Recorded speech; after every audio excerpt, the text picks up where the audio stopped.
안녕하세요. 즐거운 생각 박대성입니다. 오늘은 활성산소가 왜 나쁜지, 그리고 그거를 어떻게 막을 수 있는지, 그 내용에 대해서 얘기를 하겠습니다.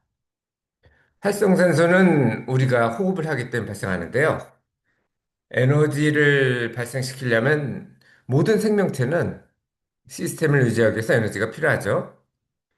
그게 쉽게 얘기하면 호흡이고, 그리고 생명을 연장하기 위해서, 어, 사실 엔탈피 증가의 법칙에 의해서 모든 것은 흩어지게 돼 있어요. 그런데 흩어지지 않고 그대로 시스템, 신체로 유지할 수 있는 거는 그만큼 에너지를 쓴다는 얘기인데 에너지를 만들기 위해서, 효과적으로 만들기 위해서 우리는 산소가 필요해요. 그 내용에 대해서 하겠는데 그러다 보면 발생하는 게 활성산소거든요. 이게 유독합니다. 왜 유독한지. 그리고 치매 예방을 하기 위해서는 왜 활성산소를 없애야 되는지, 마지막으로 활성산소를 없애려면 어떻게 해야 되는지, 이렇게 세 개로 정리를 해봤습니다. 첫 번째, 활성산소는 암, 노화, 심혈관, 당뇨, 이런 모든 질환의 원인이 됩니다. 그런데도 불구하고 우리가 호기 호흡을 하는 이유는 현기 호흡을 해도 돼요. 에탄올 같은 경우가 현기 호흡이죠. 산소가 없는 상태에서 에너지를 발생시키는데 그런 경우보다 산소 호흡을 하는 경우는 거의 20배 가까이 에너지가 발생합니다. 만약 그 현기 호흡을 만약 한다고 하면 우리가 필요한 에너지를 충당하기 위해서 우리가 세 끼를 먹잖아요. 근데 60끼를 먹는다고 생각해 보세요. 또 그러려고다 보면 60끼를 먹으면 그게 또 바로 에너지를 먹는 게 아니죠, 우리가. 소화를 해야 되잖아요. 소화하는데도 에너지가 필요합니다. 예를 들면 장 운동이라든지 위장, 소장, 대장, 그리고 서큘레이션, 심장. 거기에 또 에너지가 투여되기 때문에 실제로는 60배가 아니고 20배가 아니고 에너지 효율에 따라 다르겠지만 30배 정도를 많이 먹어야 되는데 만약 30배라고 그러면은 하루에 90끼를 먹어야 된다는 얘기겠죠. 그러면 또 그러면서 에너지가 또 필요하고 소화를 해야 되니까 그런 악순환이 발생합니다. 어쨌든 현재 우리가 바꿀 수 있는 건 없어요. 있습니다. 그 내용을 지금 할 건데요.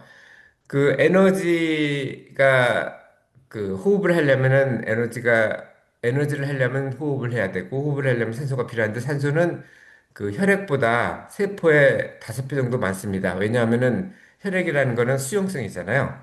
물이죠. 쉽게 얘기하면 베이스가 거기보다는 유기용매라는 거는 세포 안에는 여러 가지 유기용매가 있는데 거기가 5배 정도 많이 어, 용존을 시킬 수 있어요. 그러니까 섭취를 할 수 있다는 얘기죠. 보유를 한다는 얘기가 낫겠네요. 그런 부산물인 활성산소를 어떻게 줄이는지 그걸 보면은 간단합니다. 당을 안 먹으면 발생 안 하겠죠. 근데 그럴 수는 없으니까 당은 축소해야 되고 산소도 마찬가지예요. 호흡을 안 하면 되는데 그것도 안 되니까 아까 말씀드렸듯이 거의 90끼를 먹어야 되니까 그것도 안 되니까 산소도 최소화시키고 그러면서도 발생하니까 부산물을 제거하는 게 우리가 할 수 있는 방법입니다. 그러면 부산물 어떻게 제거하느냐? 활성산소 제거는 이게 산화제이기 때문에 쉽게 얘기하면 항산화제를 먹으면 돼요. 항산화제를 먹는 거는 제일 마지막 장에서 할 거고요. 활성산소 중에서도 이제 좀 알아야 될 필요가 있는 거를 조금 두 가지를 얘기해 보면 슈퍼 옥시 라디칼이 있어요. 옥시라는 게 산소라는 뜻이죠. 슈퍼는 많다는 뜻이고 전자가 하나도 많습니다. 그래서 마이너스 전하를 띠죠. 그래서 플러스 쪽하고 반응을 하고 그거 말고 히드록시 라디칼이 있어요. 히드록시는 아주 강한 반응력이 있기 때문에 이 히드록시 라디칼이 유전자하고 결합을 하면 유전자가 손상됩니다. 유전자가 손상되면 결국은 단백질이 비정상적인 게 나와서 그래서 암이 발생하기도 하고 노화되기도 하고 제대로 단백질을 만들지 못하니까 그런 형태로 진행하게 됩니다.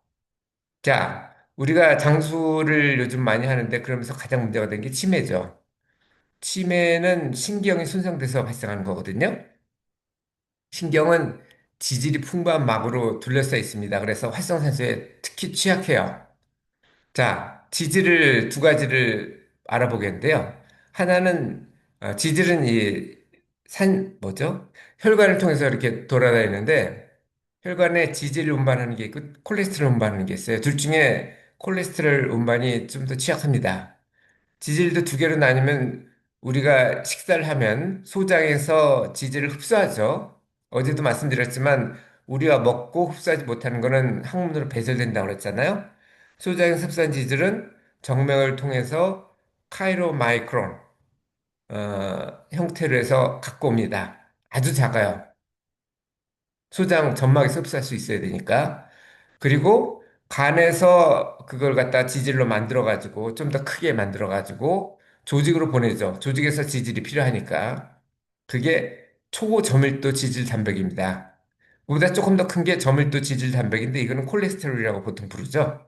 이거는 간에서 조직으로 보내는데 아까 말씀드린 초저밀도 지질 단백하고 이거는 지질이고 저밀도 지질 단백이 간에서 조직으로 가는 겁니다.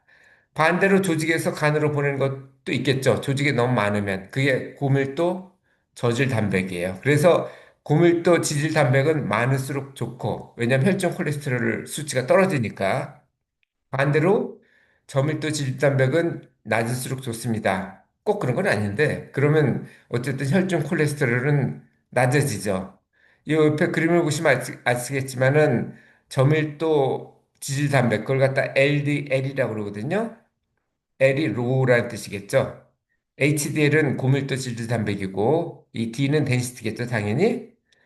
이게 HDL이 높으면 혈관이 좀 깨끗해 보이죠.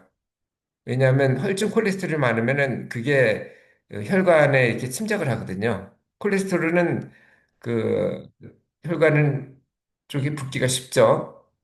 그래서 중요합니다. 다음으로 가장 중요한 항산화제를 어떻게 공급할 것인지 이거는 간단해요. 매일 야채와 과일을 섭취하면 됩니다. 과일 두 쪽, 그리고 많이 먹으라는 얘기 아니에요. 야채를 많이 먹어도 되겠습니다. 작은 접시로 세 개니까 한 끼에 한 접시씩 먹으면 됩니다. 그중에서 중요한 거 순으로 나타나면 비타민 E가 제일 중요하고 A, C, 셀레리움 이렇게 중요한데요. 비타민 E는 녹색 채소에 많습니다. 대표적인 게 시금치, 브로콜리, 케일이고 비타민 A는 녹색이나 황색 채소에 많아요. 아까 말씀드린 시금치도 있고 호박은 황색이죠? 당근도 황색인데 당근이 비타민 A에서 제일 중요해요. 왜냐하면 비타민 A는 지용성이기 때문에 많이 먹으면 안 되거든요. 하지만 당근에 있는 거는 비타민 A가 아니고 그 전구체인 베타 카로틴 형태로 되어 있기 때문에 당근을 많이 먹어도 큰 문제가 없습니다. 다음 비타민 C가 있죠. 비타민 C는 뭐 다른 모든 채소에 많은데 껍질에 많다고 합니다. 그러니까 껍질을 까서 드시면 안 돼요. 예를 들어서 당근도 껍질 그 잘라내고 벗겨내고 먹는 분이 있는데 저는 손으로만 물로 씻어가지고 먹습니다. 열무나 풋고추, 피망 이런 데 많대요. 그리고 셀레리움 같은 거 해조류, 김이나 뭐 다시마, 미역 뭐 이런 게 되겠죠?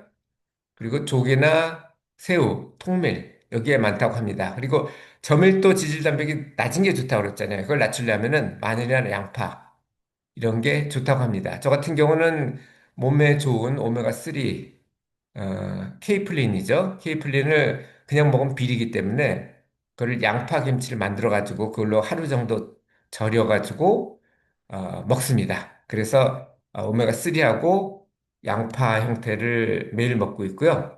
자, 이 내용은 제가 다음 카페 2186번에 정리를 했어요.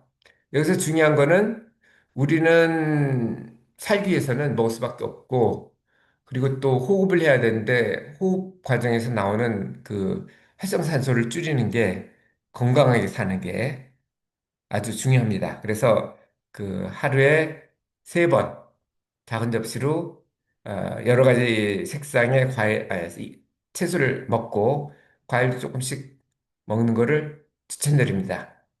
오늘도 즐거운 순간 박태선이었습니다. 감사합니다.